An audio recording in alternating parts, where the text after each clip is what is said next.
Well, hello there, you're watching the press preview, a first look at what is on the front pages. Time then to see what's making the headlines with the Daily Express columnist and broadcaster, Carole Malone, who's with me here in the studio, and the Liverpool Echo's political editor, Liam Thorp, who joins us down the line. Welcome and lovely to see both of you. Who was sitting in his corridor at home. I know.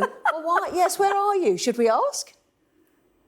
I'd say I'm in my kitchen. It's just not as nice as Carole's. No, it's not the kitchen. It looks like you're on the way out.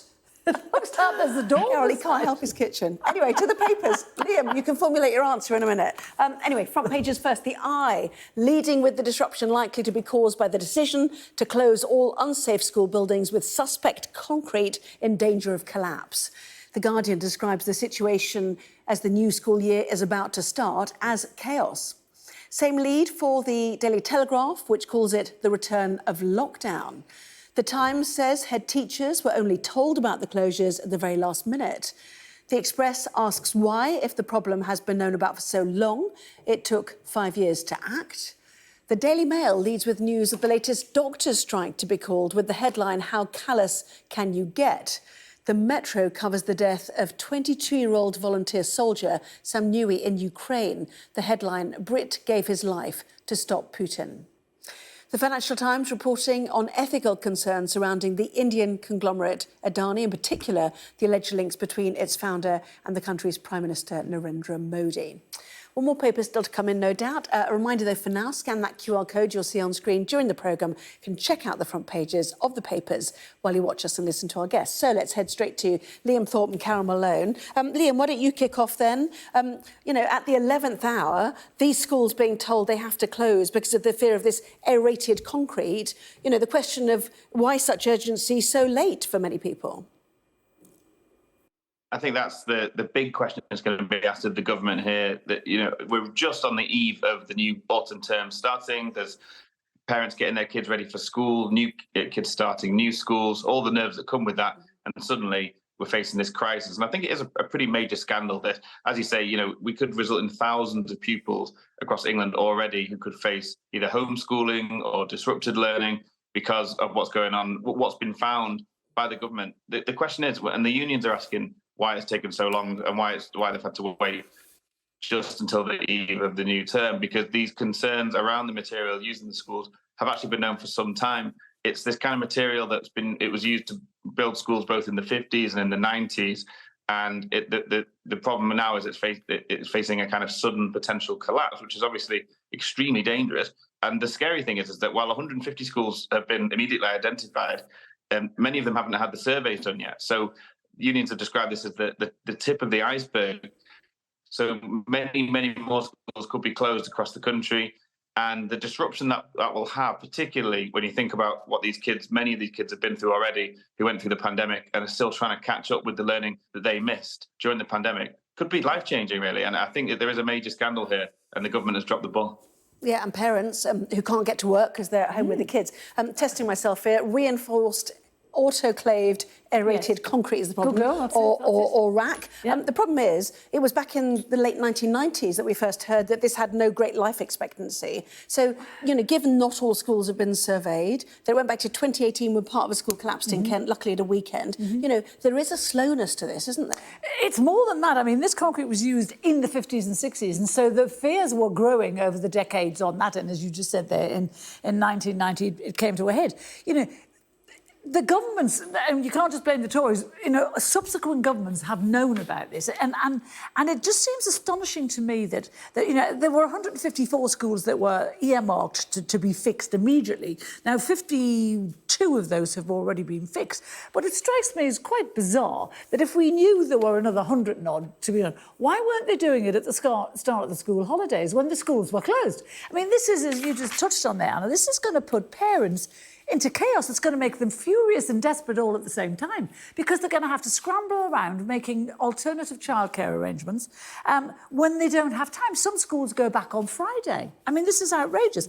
And, I think a lot of schools were asked to, the government asked for a list of schools, but they've obviously not been pressing anyone to get this list. And suddenly this is announced today as the schools are going back. And I think what's really shocking, and I just read a line in the story tonight on the way in.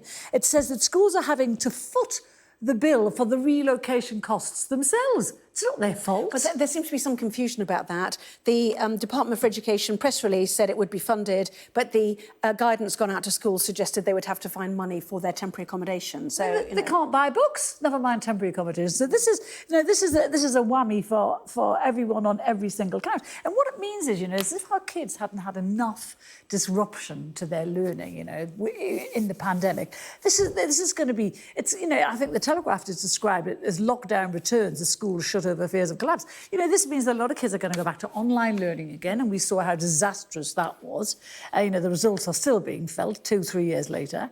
They've just almost got back to some kind of normality after the pandemic, and then there's this.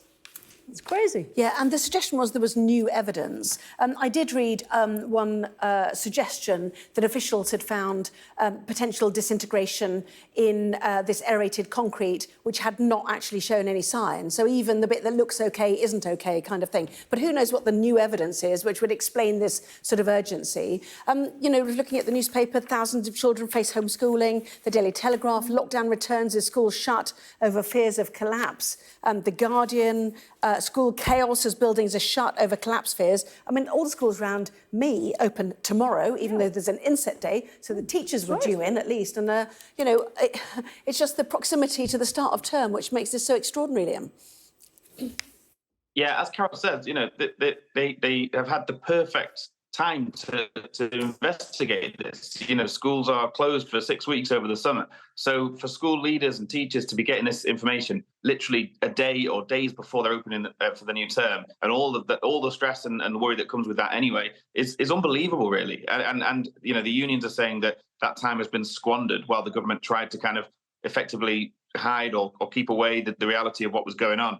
And then they've been, whatever this new evidence is, whatever these surveys are, they've been forced out of a really pressing emergency because, from what the health and safety executive is saying, is these schools some of them could suddenly collapse. It's extremely dangerous. So they've been forced into this at the last minute. But I don't know, it feels to me like a kind of sign of a government in disarray that, yes, that obviously these issues can go back many decades in terms of when these buildings were made, but just the lack of organisation, the lack of foresight, the lack of communication from a government and various departments that seem to be fairly chaotic at the moment. And as you say, it's left children and parents and teachers and school staff in absolute chaos just days before the term. It's hugely damaging. Yes, let me just read quickly before you come in, Carole. In The Guardian, several recent collapses of RAC roof panels that appeared to be in good condition have made us less confident buildings containing RAC should remain open without extra measures in place. So it's a building fear. But the point is, good surveyors will know all of that. I mean, someone who's going to inspect a building, we're learning it firsthand now, but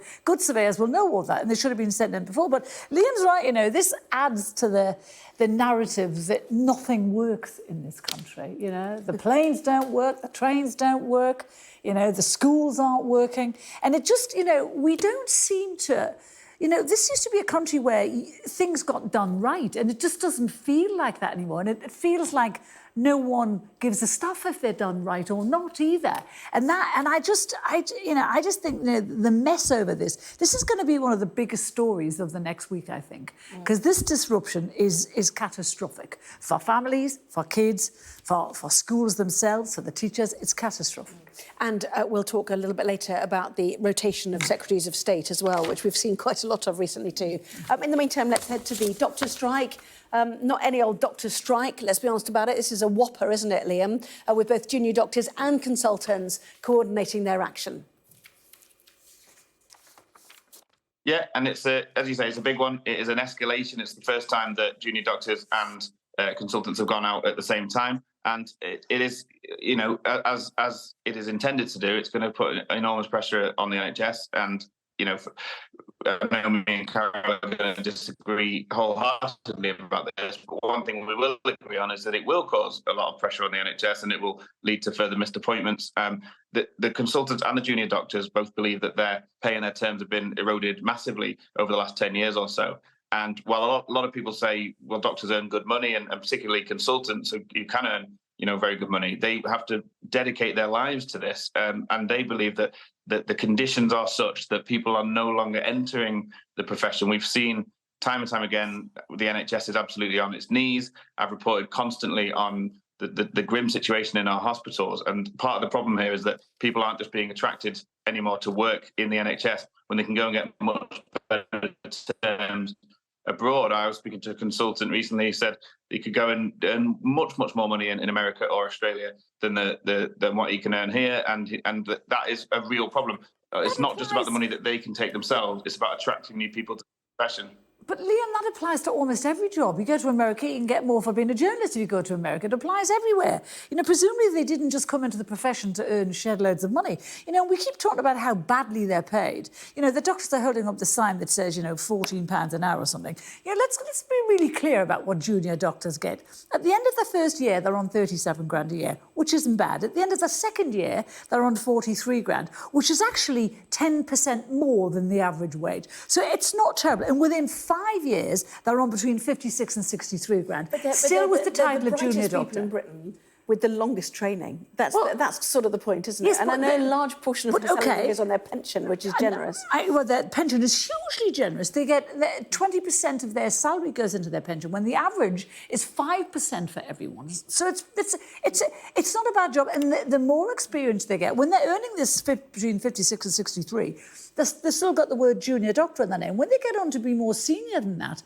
we know what the average wage for a consultant is. It's about 128 grand, plus bonuses, plus overtime. It can be 168 grand, plus anything they do on private. These are some of the best paid people in Britain. And I know they're bright and I know they're clever and all the rest, but we've got to stop using this argument that they could get more money elsewhere. Well, then, you know, don't train to be a doctor in this country. Don't use the resources of this country to train and then go to another country and give them those resources. But it's the unsustainably long working hours and the unsustainable pressure at work, isn't it? The doctor's life. Yeah, that's what a doctor does. Just going to show you the Telegraph as well quickly. The suggestion here is that the unprecedented doctor strike is timed with the Tory party conference, quoting a deputy chair of the Conservative Party, saying the timing makes it clear their strike plans are politically motivated. The party conference will run from Sunday, October the 1st to Wednesday, October the 4th, and a rally is anticipated on the conference's doorstep. Carole, front page of The Guardian, there stands Grant Shapps, a former paper reviewer, like you both, actually, on this show, but a man who can clearly hold down a department or five in the last 12 months. Well, no, he can't. That's the point. He's not holding anything. No, you're right. 5 cabinet jobs in less than a year. It's astonishing. I had to look them up tonight. Transport, Home Secretary, Energy, Business, Energy and Industry Strategy, whatever that means. And now Home Secretary was only 5 days, though, I think, wasn't it? Doesn't matter. It's a job. Well, you're saying he can hold down a job. Let's hope he was a better paper reviewer than he is minister. But it never ceases to amaze me how... I mean, I just think he's a bit of a wimpy politician. I think he's a bum-on-the-fence politician. I think he's been put there because he's a safe pair of hands, and that's not what you need in the Ministry of Defence. You know, for Shapps to replace a titan like Ben Wallace, a man who was who had been in the military himself, who understood the military, who had massive sympathy, he knew what it needed, and he asked Rishi last year. He wanted between 8 and 11 billion extra. Rishi gave him 5, and he said you couldn't defend this country with that 5. And of course he's now gone because he couldn't stand it anymore. And they've put this nobody of a minister in who has no experience whatsoever in defence, which is terrifying when you think about it. I mean, defence is arguably one of the most, important offices in the cabinet because it's the security of our country. And all he will do is do what Rishi tells him about saving money, and that's not what And everyone points out the complexity, not least in procurement, which is very complicated. Yes. And yet, Liam, he's been trusted by 3 different prime ministers, all of a slightly different ilk. If you look at, Rishi, Liz, Boris, I mean, he's done something to impress all of them. I think, as Carole says, he's seen as a safe, pretty underwhelming appointment altogether, I think. Someone who Rishi Sunak can rely on, basically. But, yeah, pretty underwhelming, I think. Yeah, well, putting in an arch loyalist, the suggestion is that there could be another reshuffle and a big one before the Queen's speech later this year in November. So we'll watch and wait for that. Anyway, let's go to the Mail. Their picture story. Yeah. What are we watching? What are we looking at here, Carole? Well, it says here, Loch Ness, the most exciting Nessie pictures ever revealed. Now, I'm a believer. I want to believe Nessie exists. I'm looking at this, though, and it looks to me like a couple of bags of offal from the butcher's, but I'm hoping I'm wrong. I really am. You think it looks like what? I thought it was rocks. Liam, what do you think? It's a seal. Is it? No, It's a look at the front of its head. It looks like there's teeth there, but that could be a bit of a plastic bag. I don't know. See, it looks like there's teeth at the front. But, you know, this is great for all the Nessie businesses in Scotland because there's going to have a massive upsurge now, thank God, because, you know, sometimes it's not good for them. But I want it to be true. So it's true. And it would be what? A relic dinosaur? It would be a relic dinosaur that's swimming about. There we go. And it's never hurt anybody. It's got a right to live. A happy dinosaur. Liam and Carole, thank you both very much indeed.